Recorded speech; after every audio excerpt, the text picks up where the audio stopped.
یک نفر ساکن ناحیه عبدالرحمن جامی ولایت ختلان که پیش محبسی گردیده میبایست راه درست زندگی رو انتخاب میکرد، برعکس دست به جنایت زد. دستگیر شده غیرقانونی وارد منزل استقامتی یک نفر ساکن ناحیه خراسان گردیده از آنجا جواهرات طلایی را تصرف کرده است. گزارش نوبتی در این باره.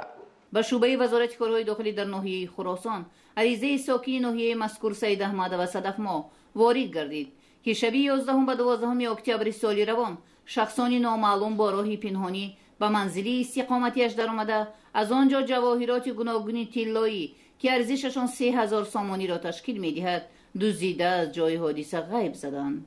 هنگام گذراندن چاره‌بینی‌های اپراتیو جستجویی کارمندان میلیسیا مختارف میرزا خوجه سال تولدش 1988 ساکن دهه یکتوت ناحیه عبدالرحمن جامی را که پیش با ماده 244 کودکس جنایتی جمهوری تاجیکستان صادر شده است همچون گمانبر در صادر نمودن جنایتی مذکور دستگیر نمودند. نام برده به گناه صادر کردهش به پورگی اقرار است. 2012 به جنایت 244 از 2 سال آزادی محروم شده بودم.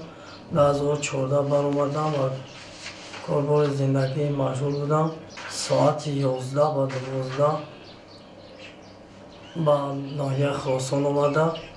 ناحیه خراسان و خانه شهرمند رفتم. دروازه از بیرون محکم بود.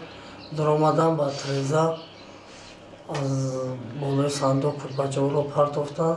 از کیسه کارژینکای سرخ یک گردنبند، یک گوشوار، 2 انگشترین را گرفته به ناحیه عبدالرحمن جامی برده باید طلا فروش فروختم به 1345 سامانی.